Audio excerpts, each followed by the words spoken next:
Who's got a 10-pounder? All right. How many of you think you caught that biggest fish in the tank down at the Delta this year? All right. How many of you think you lost her? See, always a bunch of hands go up when I ask that question. I knew it.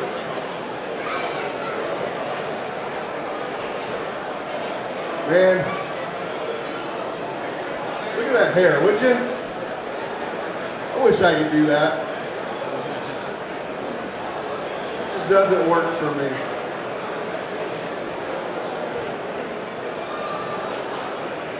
Who's here for ski? I knew I was going to get ski who, right? Stacy is he behind me? He's not behind me, is he? All right, good.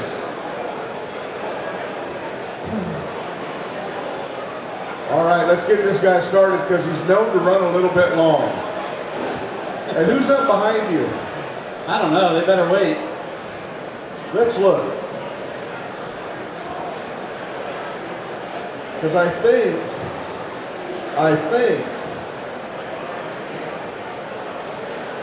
you might be in trouble. Let's see, aquarium demo tank. That's what I was afraid of. I wouldn't go long on the classic channel. Uh-oh, nobody wants to listen to him anyway. I wouldn't go long on the classic channel. I watched him unplug Larry Hempfield's mic once. It was horrible. All right, we're gonna get started here, guys. We'll tell you a little bit about our tank. It is a 3,000-gallon demo tank. We bring it in, we fill it full of water, and all the fish are here courtesy of the California Department of Fish and Wildlife. All these fish came out of the East San Joaquin Delta, about a 2-mile square area. There's about 20 fish, over 8 pounds in the tank. There are 5, 6 fish over 10. The biggest fish, she's blind in one eye, you'll be able to spot her, about 14, just a shade under 13 pounds. She'll be the fish on Bobby Barrett's Christmas card next year, because Bobby was with me when we went and shocked these fish. Now before everybody goes, oh my God, they took all those fish out of the Delta, Sunday night, they get loaded back in the Fish and Wildlife truck, they get taken back to the same launch ramp we pulled them out of and put right back in the Delta.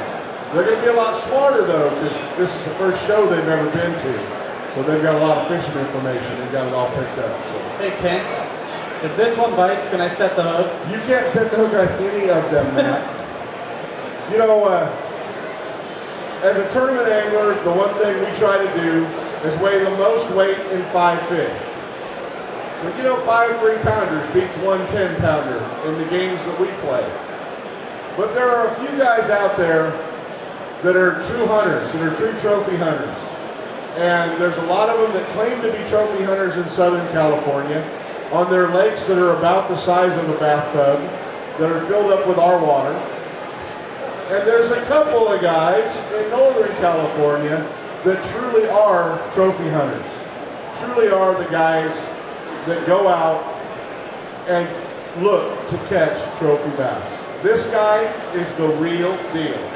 And when you get a group of tournament fishermen together that say he's the real deal, believe us, he's the real deal. Now I took him to the Party Media Day a couple of years ago. 0, not a bass. No bass for Matt. Okay? He held one of mine, took a picture, no bass for Matt there. But how many over 10 have you caught in your career? Pushing 60, I don't know exactly. Close to 60 over 10. Yeah. Your biggest one? 17.2. 17.2. Your biggest spotted bass last year? High 9. High 9. He is in search of the spotted bass world record, I promise you guys. Biggest smallmouth out of Berryessa? 6'9", a couple weeks ago. 6'9", a couple weeks ago.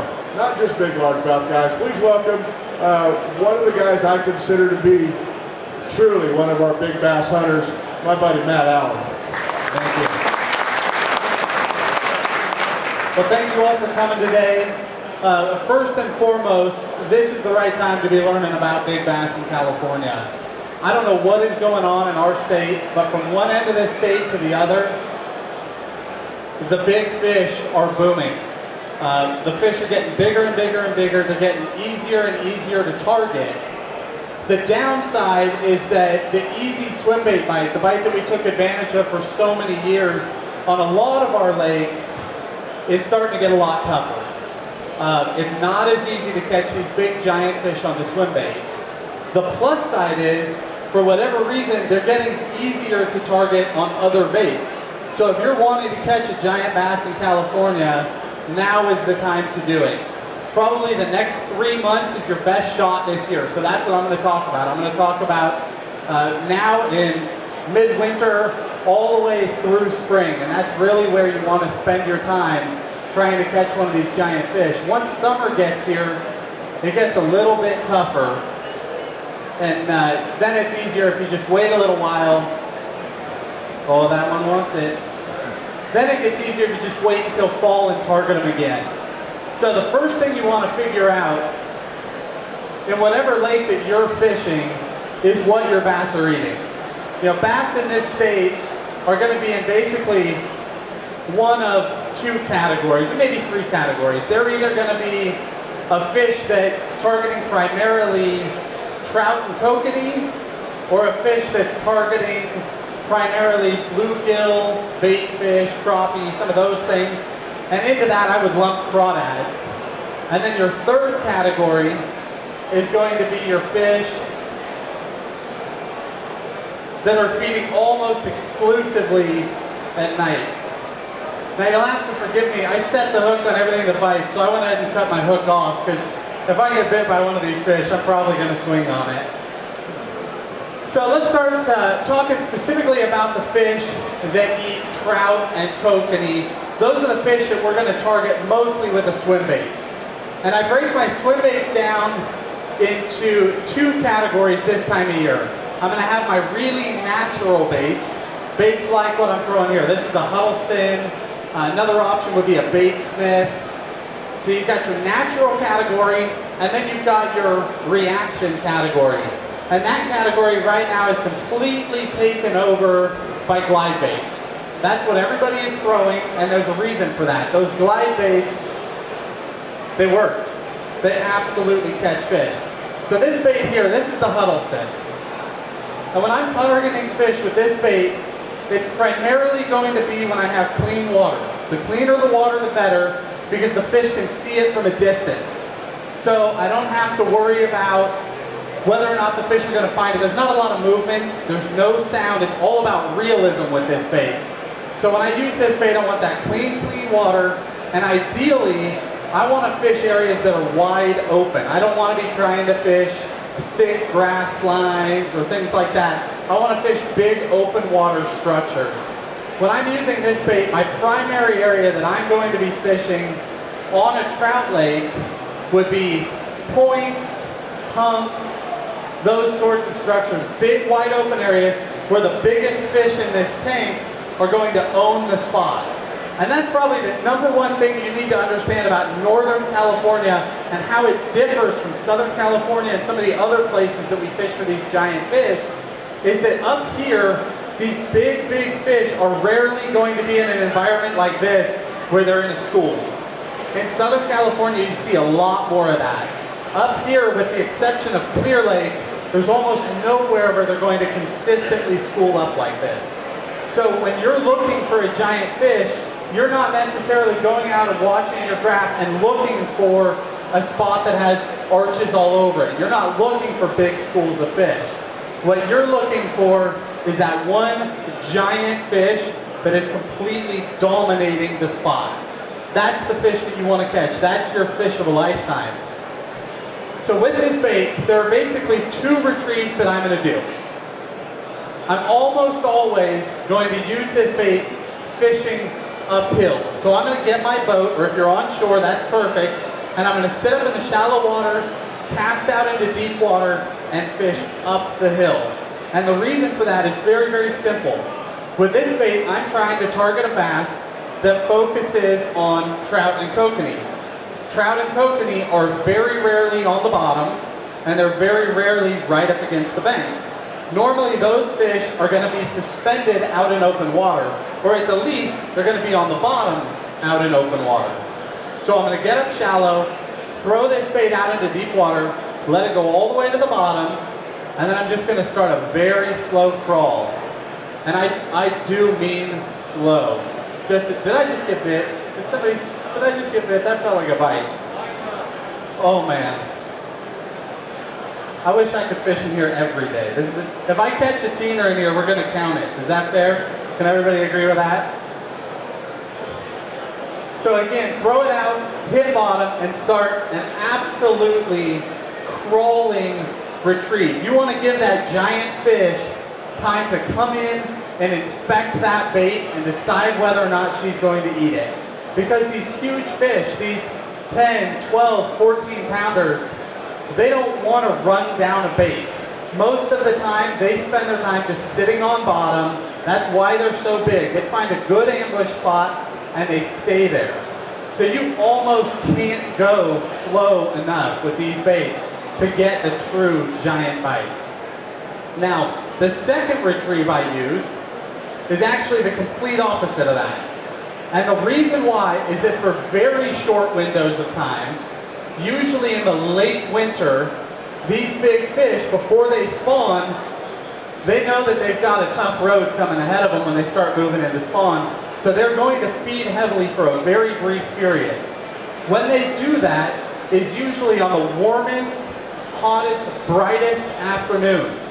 So when you read the books on bass fishing or you watch the films on bass fishing, guys talk about catching big fish in storms, focusing on low light periods. When you want to catch a big trout eater, that is the opposite of what you want to do. These giant trout eaters want everything to be in their favor. And their favor is when they can see the farthest. If they can see the food, they have a better shot. So they very rarely are going to be targeting trout or kokanee in open water while it's dark out or while you have cloud cover during the storm. These giant fish on a hot afternoon are going to pull right up. They're going to move up into just a few feet of water. They could be as shallow as a foot or two deep. You're never going to know they're there. Because frankly, sometimes you'll get up there with a boat, you're afraid to get closer to the bank and the fish are still another 30 yards in. They're all the way up in the shallows. So when that water gets warm, that first day that you decide you can wear a t-shirt in the wintertime, that's the day that you need to get right up shallow and try and catch one of these giant fish. And the way you're going to do it is like this. Instead of crawling that bait slow on the bottom, you're going to throw it out, hit the water, and start reeling. My retrieve speed, if you watch this bait, if I go about here, the bait is very natural. It just has a nice natural kick. It looks like a dumb trout just came out of the truck. My retrieve speed is just a little bit faster than that. I like to go right about here. And the reason for that is if you look at that bait, now what that tail's doing is beginning to move a little bit too quickly. Something is wrong with that bait.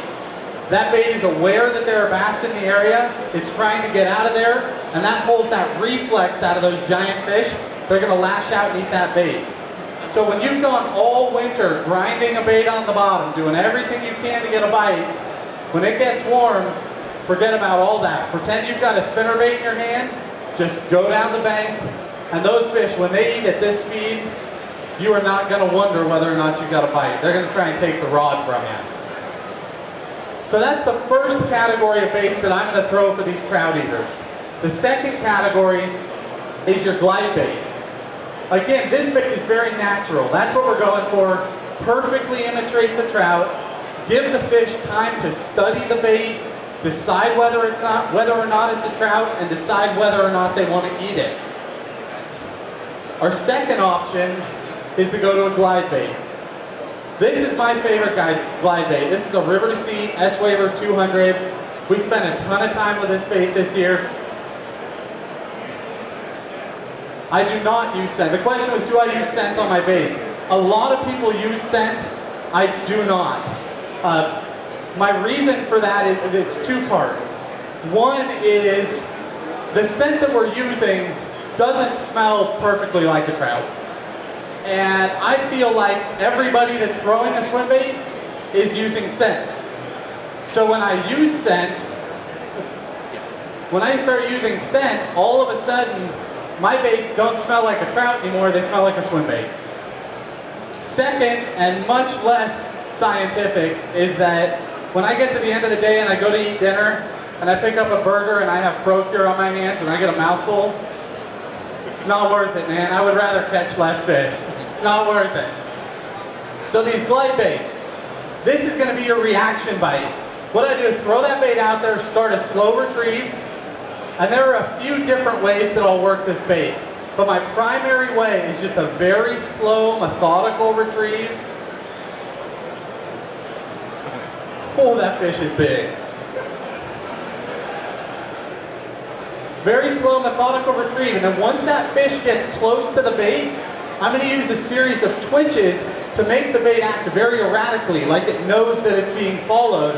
What that's going to do is cause that fish to either lash out and eat the bait, or let it go. One or the other.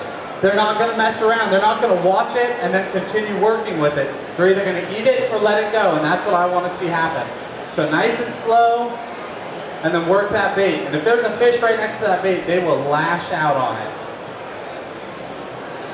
These glide baits really took off a few years ago, and there are a lot of glide baits on the market. You can spend hundreds and hundreds and hundreds of dollars on these things. I own a lot of different glides. Excuse me. I like a lot of different glides, but this bait is a bait that anybody can afford. It absolutely gets bit. And the number one reason that I throw it is that a lot of guys overlook it. In the big bait world, guys, for whatever reason, really like custom baits. And they spend a lot of money on those custom baits. But as a result, they're all throwing the same baits. When you drop down to a bait like this, a lot of guys have completely overlooked it. See, to me, it doesn't have a perfect action. It's not a totally natural bait. But what I think looks good and what the fish thinks look good, not the same thing. This bait gets hammered. The other one that I throw a lot of is a bait called a Gancraft. I like the Magnum size. That is another bait that just gets overlooked by a lot of anglers. And it just catches fish. So this category of bait, you're going to throw in that same time period when the water starts warming up, on your hot afternoons, bluebird skies. That's when I like to throw these baits. That's when a lot of the true giants are caught. Everybody's already gone home because you don't have great conditions. Anybody that's just trying to catch fish is struggling. All of a sudden there's no boat pressure on the lake, and you can load the boat on giant fish that are moving up into those shallows and starting to feed.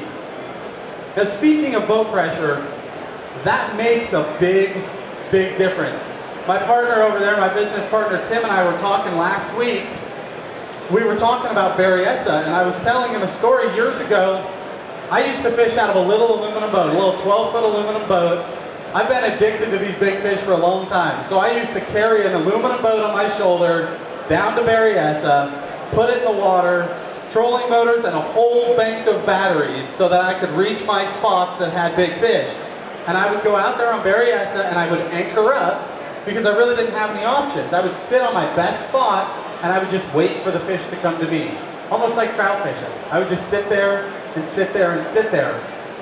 What I discovered when I was sitting there in a little aluminum is that if a bass boat would run past me, they could be 200, 300, 400 yards out. If a boat ran by, I stopped getting bit. Just flat, no more bites. And that would last for 10 to 15 minutes. I couldn't buy a bite. And I would just sit down in the boat and wait it out. That water would get still again. And sure enough, those fish would move back up and start to feed. These giant fish, these are not your everyday bass. These are the bass that have already survived all of the difficult things in life. They've already grown against the odds to become giant fish. They are very, very wary. My biggest fish in Berryessa, I caught on a day where I decided I was going to catch a giant fish in deep water no matter what it took. I was the only boat on the lake that day. I drove out and I set up on a point in 70 feet of water, way, way offshore, maybe a quarter mile out, one of those big, long, tapering points. And I was determined that that day I was going to get a bite down there in deep water because I could see the fish on my graph. So I started fishing, and wouldn't you know it, I fished that point for almost 2 hours, all the way in until I was up in shallow water. I got up to where I was right up shallow. A boat hasn't driven by in 2.5 hours. Those fish have no idea I'm there. I picked up one of my other baits, threw it right up against the bank in a foot of water, clicked the reel shut, and got bit. That fish was only up there because there was not a boat on that lake. They are incredibly smart. So when you're out there and you're seeing these giant fish and you're wondering what you're doing wrong, a lot of the time, you're not doing anything wrong. It's just that these fish are very, very wary. These aren't your 2-pounders. They're not your 5-pounders. They're not your 8 and 9-pounders. These are giant bass that completely understand what's going on around them, and you need to catch them at the right time. So sitting and soaking the water with a bait isn't going to get it done. You need to wait for your optimal conditions, go to your best stuff, and make one presentation to them. They're either going to eat it or not, but if you stick to it, you're going to get that big bite. Now the third bait that I throw for these trout eaters, and this one may surprise you, is a jig. This is probably, with the exception of the Delta, everybody throws a jig in the Delta, probably your most overlooked bait for a giant trout eater in Northern California. The time to throw a jig is low light. We just talked about how these fish like to come up and feed. Excuse me. These fish like to come up and feed when you've got that high bluebird sky. So what happens when you don't have that? What if you're going to the lake? What if you have a tournament, or you've got the day off, and you've got either cloud cover, fog, storm blowing in, or it's early morning, it's not optimal conditions? What are those giant fish doing?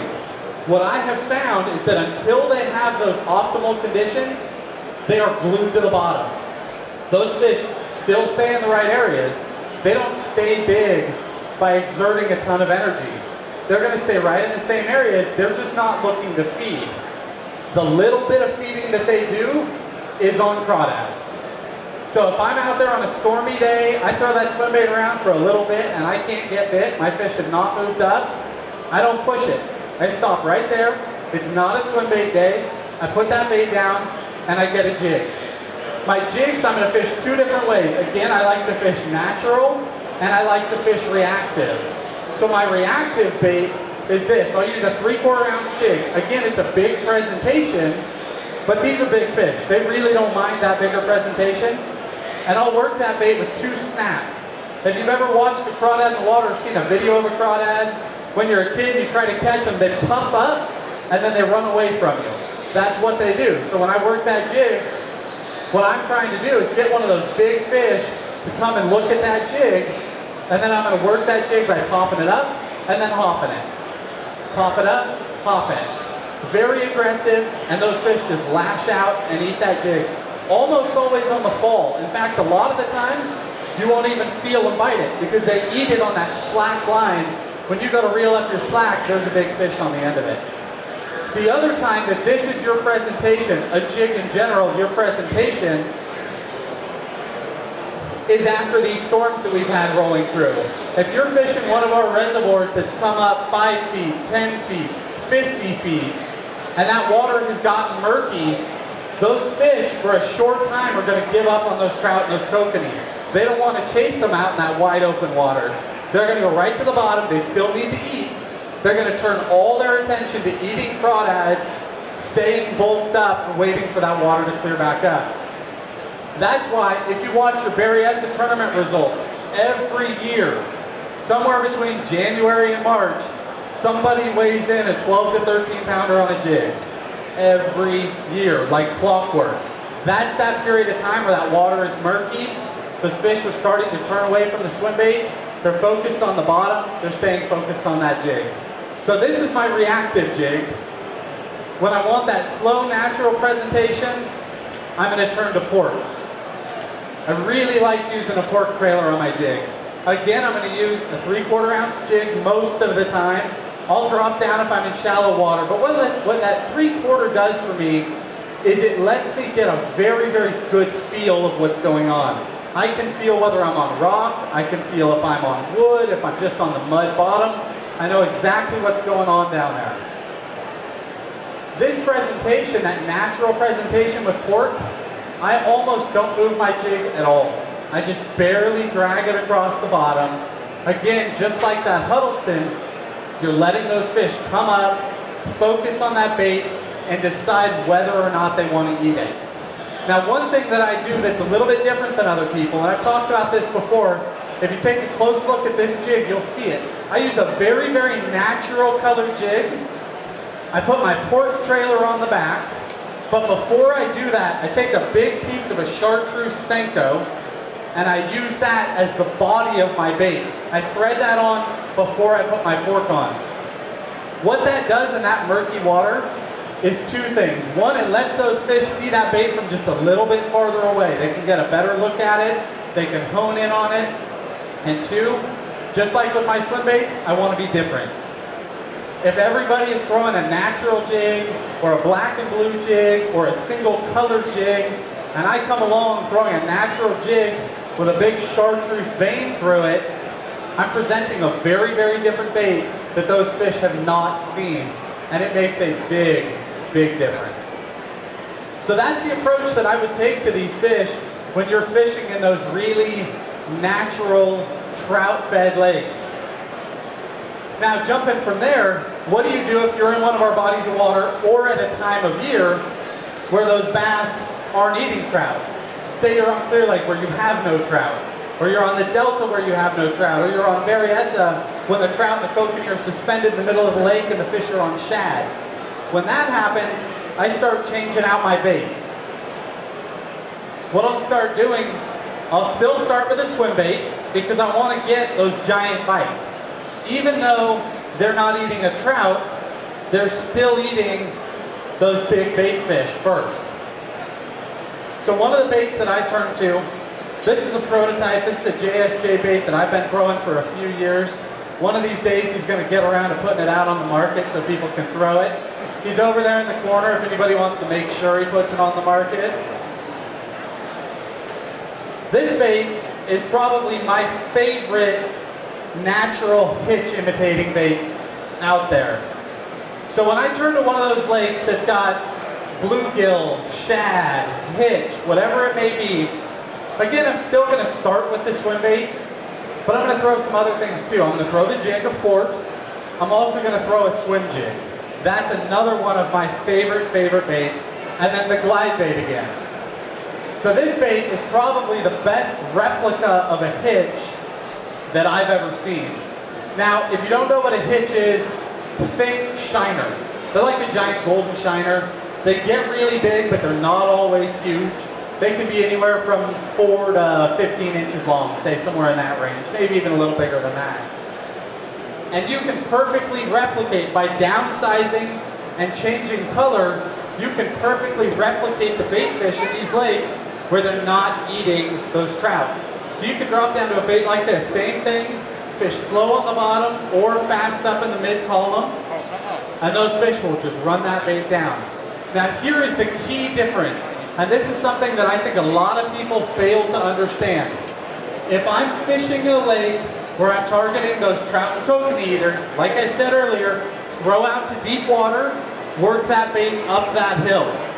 The reason why that is, the reason people are telling you to do that, is that those trout and those kokanee are in open water. So the bass naturally sit and look out to the open water. They're looking towards their food source. Now, switch it up. If they're eating bluegill, crawdads, all those different fish, where do those bait fish live? They generally live in the rocks, in the grass, in cover. So I do the exact opposite. I turn it around, I set my boat out in deep water, and I throw up shallow, and I fish my way down instead of fishing my way up. Because if all of my bass are looking towards the rocks, and I bring a bait up from behind them, that's not a proper presentation. If they're looking at the rocks and my bait comes falling down into their face, that's when they're going to lash out and eat that bait. So again, if they're on bluegills, if they're on any of those bait fish, fish from shallow to deep instead of from deep to shallow. Now the other bait that I really like that I mentioned is the Swim Jig. This bait that I throw is called the California Swim Jig. I'm sure most of you, anybody that has talked to me personally knows how much I like this bait. I always rant and rave about it. A few years ago, the guy that makes my jigs introduced me to Swim Jigs. He tried to get me to throw these things for a couple of years, and I just completely ignored him. It was an East Coast thing. I had no interest in it. And I finally, I don't know what I did. Somehow he talked me into throwing one of these things. He sent them out, got me to throw them. I went out to the Delta, tied on a swim jig, and absolutely smashed the fish. It's like a spinnerbait, it's like a chatterbait, but it's more natural. You get rid of all that flash, and all you have left over is this very natural presentation, a bait that thumps really well in the water, but it also has secondary action. So what this has that a swim bait doesn't, when you throw a swim bait in the water and you reel it, you've got a tail that's kicking, and that's about all that you've got. When you move over to a swim jig with a proper trailer on it, all of a sudden you've got this tail kicking just like any other swim bait, but now you've got the skirt pulsating on that bait. You're better mimicking the gill movement, the scales flashing, the fins moving, all those things that a single hard or soft swim bait can't mimic, you can do with a swim jig. So when I first picked up a swim jig, going back to that, I went out to the Delta and hammered them. But I immediately started bending out hooks on these fish because swim jigs were not designed for California-sized bass. So I got back with him and started talking, and he sent me what was called a Coosa-style swim jig. It's got a heavier hook. That lasted like 2 days in the Delta, and then we started destroying those. We put our heads together and designed this bait. That's why you hear me talk about it so much. This bait has the heaviest hook I've ever seen in any jig. So when I tie into these giant fish, the last thing I'm worried about is my hook. I can put as much pressure on those fish as I want to, and you can absolutely load the boat. Now the swim jig is a perfect transition because what I want to carry into the third type of fish that I want to discuss is night fish. There are bass, especially giant bass, those true trophies that everybody is looking for, that just don't feed in the daylight. Some lakes, they get a lot of pressure. Those fish have adapted and they have begun to only feed at night.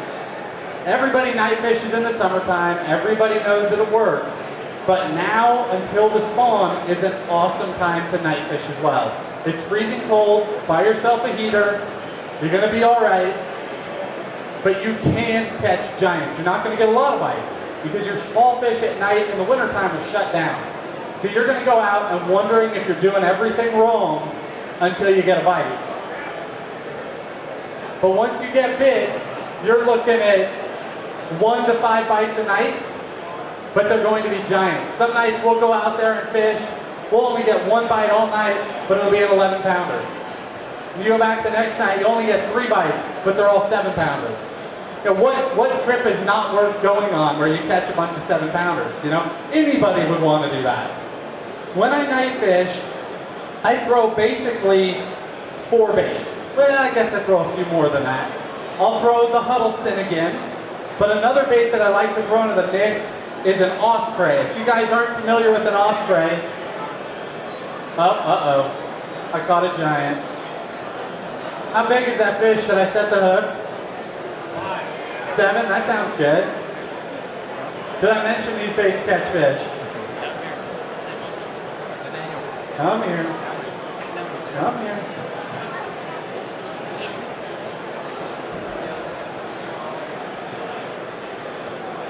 So when I'm fishing at night, the Huddleston is one of those baits that I like to throw, but I'll also mix it up with an osprey. They have 2 very different tail styles. The Huddleston is that very natural bait. The osprey is more of a boot style tail, very erratic action. The next bait that I'm going to throw is this swim jig. All right, we're going to have to get this fish to come over here. Come here.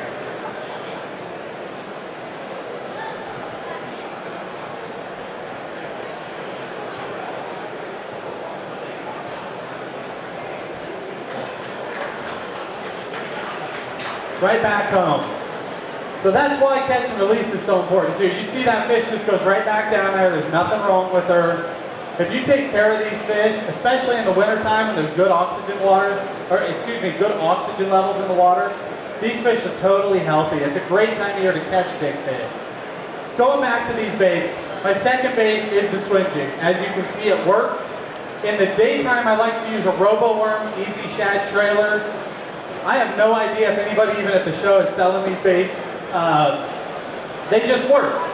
What that trailer does when I work that bait fast is gives me all that puff and vibration. When I go to night fish, however, I take that trailer off and I put on a Kitech, the Fat Swing Impact. It's got a much more exaggerated kick. That tail really moves in the water, and that bait just draws fish from farther away. I don't get that great pulsating action on the skirt, but in the dark I don't think it matters as much. I get that big wide tail kick, and that'll lure those fish in. So that's probably my #1 night bait, is a Swim Jig. And 5 years ago, I'd never heard of one. Now the Swim Jig is not new to the East Coast, but it is new to the West Coast. Then the third bait that I'm going to throw is your standard jig and pork, that same bait. The last bait, and this might surprise some of you, is a spinnerbait. A lot of people overlook a spinnerbait. And when I fish at night, I don't fish like a lot of people. I mean, what do the textbooks tell you? What's your best color? Black, blue. That's what you're supposed to throw in the dark. I can't even tell you the last time I threw black, blue in the dark. I don't use it. I use chartreuse and I use white. And the reason why I do that is that when the lights turn off and you're out there in the dark, the bait fish don't change color. The bait fish don't turn black. I don't know what they turn, but whatever it is, my white bait is still going to look like a bait fish. And then when I turn to chartreuse, I just think that the fish can see it from farther away. And a lot of the time when you're night fishing, that's all you're trying to do is get fish to know that you're there. There aren't a lot of people fishing for them, so as long as they know you're there, as long as you've got a good presentation, they're going to eat that bait. And when I'm throwing a spinnerbait at night, I'm no longer going for that natural presentation. I'm not trying to fool a fish into thinking this is an easy trout to catch. All I'm trying to do is run a bait past them. It's bright, it's flashy, frankly, it's ugly, but it's moving a lot of water, it's right in front of them, and those unpressured night fish are going to eat that bait. It's too easy of a meal to pass up. So I throw that big, ugly white spinnerbait with that big, ugly chartreuse trailer, and they can't resist it out there in the dark. Chartreuse white. Occasionally I'll throw the reds and browns to imitate a crawdad with my jig, but I stay away from those really dark colors that you're supposed to be throwing at night. You focus in on those bright colors and you're going to catch those big fish. This particular spinnerbait that I like to throw, it's a Revenge Heavy Duty. It's just a very stout spinnerbait. Doesn't have great action. Frankly, the wire is so stiff you don't get a lot of that vibration. But again, you're night fishing, so you're not necessarily trying to fool these fish. You're just trying to have a big bait right there in their face, ready for them to eat. So hopefully you guys can take that information. Those are the 3 things that I'm going to be doing personally over the next 3-4 months. You're going to see me out on the water throwing those big trout baits. If I've got that bluebird sky, I'm going to be throwing the Huddleston, the JSJ, those very natural baits. If it starts to get warm, I'm going to move right up shallow and either throw those or those glide baits. When I go up to Clear Lake, I'm going to switch over. I'm going to throw the jig, and I'm going to throw that very natural hitch or bluegill style bait, and then I'll be out there in the dark. If you're driving by Clear Lake and you see one trailer in the parking lot and you wonder who that moron is, that's us out there. There are only a few guys that do it. It's freezing cold. I can't stress that enough. Drive slow, but you can catch some truly giant fish out there in the dark. So hopefully you guys can use this information. I'm going to wrap it up. If you have questions, let me know. Little plug for myself, I am a guide. I'm a guide out on Delta a little bit, but primarily Berryessa and Clear Lake. Would love to get out there with you. We do videos every week as well. If you guys are familiar with Tacticalbassin, they're free. There's almost 200 videos. They're just informational videos, things like this to teach you how to catch more fish. Good luck. If you have questions, I'll be around.